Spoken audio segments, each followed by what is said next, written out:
धनबाद जिले में बढ़ते सड़क हादसों पर रोकथाम को लेकर ट्रैफिक पुलिस विभाग जिले भर में वाहन चेकिंग अभियान चलाकर ट्रैफिक नियमों का उल्लंघन करने वालों से जुर्माना भी वसूल रही। वहीं आज इसी कड़ी में शहर के रांगाटांड में वाहन जांच अभियान चलाकर बिना हेलमेट पहने बाइक चलाने वालों को रॉन्ग साइड वाहनों का परिचालन करने तथा कागजातों में त्रुटि पाए जाने पर जुर्माना वसूला गया। वहीं अभियान के संदर्भ में ट्रैफिक डीएसपी अरविंद कुमार सिंह ने बताया कि ट्रैफिक नियमों का उल्लंघन करने वालों पर हमारी पैनी नजर है। जो भी ट्रैफिक नियम को उल्लंघन करते पाए जाएंगे उनसे जुर्माना वसूला जाएगा। साथ ही कई मामलों में लाइसेंस रद्द करने तक की भी कार्रवाई की जा रही है। साथ ही उन्होंने कहा कि अभी नया साल का आगमन होना है, इस संदर्भ में भी रात्रि में लगातार ड्रिंक एंड ड्राइव का भी अभियान चलाया जा रहा ताकि शराब के नशे में कोई अगर वाहन चलाते पकड़ा जाता है तो उस पर कार्रवाई हो सके, साथ ही दुर्घटनाओं को रोका जा सके। जिले में अभियान चलाया जा रहा है सर, और नया वर्ष भी आने वाला है, क्या कुछ अभियान शुरू हो रहा है सर? ट्रैफिक के दृष्टिकोण से लोगों को अवेयर करने के लिए हम लोग जागरूकता अभियान भी लगातार चलाते हैं तथा ट्रैफिक रूल को वायलेट करने वालों के विरुद्ध हम लोग चालान जैसी प्रक्रिया भी करते हैं, जो अभी भी जारी है। लगभग प्रायः हम लोग करते हैं। नया वर्ष में एक संभावनाएं बढ़ी रहती है कि लोग नशे की हालत में गाड़ी चलाएं या कुछ ऐसा करेंगे, तो हम लोग उसको भी ध्यान में रखते हुए कभी भी औचक दिन में, शाम में, रात में हम लोग वो अभियान भी चलाए हैं। हाल ही में नशे के हालत में कुछ लोग गाड़ियां चला रहे थे, तो लगता है कि इधर एक सप्ताह के अंदर 10-15 गाड़ियों को हम लोग उनका प्रोसिक्यूशन कोर्ट में, माननीय न्यायालय में भेजे हैं।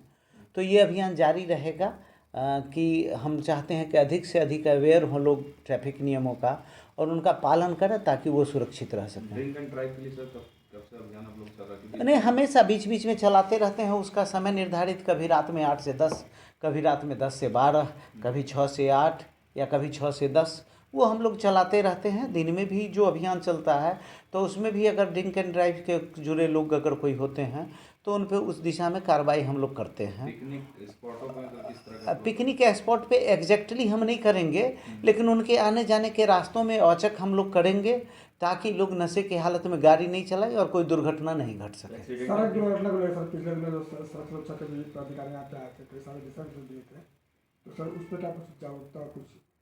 नहीं, सड़क सुरक्षा को लेकर के हम लोग बताए तो कि अवेयर प्रोग्राम, हमेशा अवेयरनेस प्रोग्राम चलाते रहते हैं।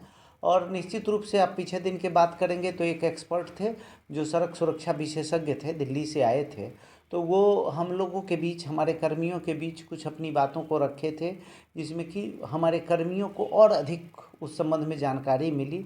और हम लोग कोशिश करते हैं कि उस जानकारी के आधार पे लोगों को और अवेयर भी करें और उनको सड़क दुर्घटना से रोकने के लिए, ट्रैफिक के नियमों का पालन करने के लिए उनको व्यवस्थित कर सकें। शहर में सर ट्रैफिक लाइट के भी थोड़ा सा कभी प्लान ये बहुत पुराने समय से है कि यहाँ पे ट्रैफिक लाइट नहीं है। जिस दिशा में संबंधित विभाग के द्वारा कार्रवाई की जा रही है, सर्वेक्षण भी हुआ है, देखिए कब तक हो पाता है। वहाँ पर मॉल है सर, भैया रोड में प्रभातम मॉल, वहाँ सर अक्सर देखिएगा कि जो पार्किंग की जगह लोग रोड सड़कों पर गाड़ी लगा देते हैं, लेकिन आपके तरह से भी प्रयास किया जाता है, लेकिन आए दिन देखिएगा वहाँ जाम पीते हैं, उसको लेकर सर क्या कुछ करना है? नहीं, प्रभातम मॉल नहीं, प्रभातम मॉल जैसे कई संस्थान हैं, हॉस्पिटल्स हैं, कई जगहों पे बाहर में लगा रहता है और समय समय पे हम लोग अभियान चलाते हैं। हम लोग और उसको सख्त करेंगे और जल्दी ही अगर ऐसा कुछ है, हम उनके जो ओनर हैं या जो उनके प्रबंधक हैं उनको भी सीधे पहले स्पष्ट रूप से मना करेंगे कि आप ऐसा नहीं करें, आप अपने आधार से उसको पहले रुकवाएं। अगर उसके बावजूद भी नहीं रुकता है तो फिर हम लोग कार्रवाई करेंगे। एक सवाल और था सर कि बीसीसीएल में जो बहुत कम उम्र का लड़का जो है वो हाईवे चलाता है, जिसकी वजह से आए दिन दुर्घटनाएं होती रहती है, खास करके झरिया क्षेत्र में देखा जाता है कटास मोड़ पर, तो इसके लिए क्या कुछ है? वो हमारे नॉलेज में है और हम लोग कभी कभी औचक शाम के समय चलाए भी हैं उसके जांच का अभियान। और फिर मेरा अभियान चलेगा कि अगर कम उम्र के हैं तो उनके गाड़ी जब्त करके उनका जो उस पर प्रोसिक्यूशन करना होगा उनके ओनर पे या संबंधित संस्था पे, तो वो हम लोग उनके विरुद्ध भी कार्रवाई के लिए करेंगे। या उसमें और कई बिंदु देखते हैं, कुछ नशे के हालत में, कुछ बिना ड्राइविंग लाइसेंस के, तो इस सारे बिंदुओं पे हम लोग कार्रवाई कर रहे हैं।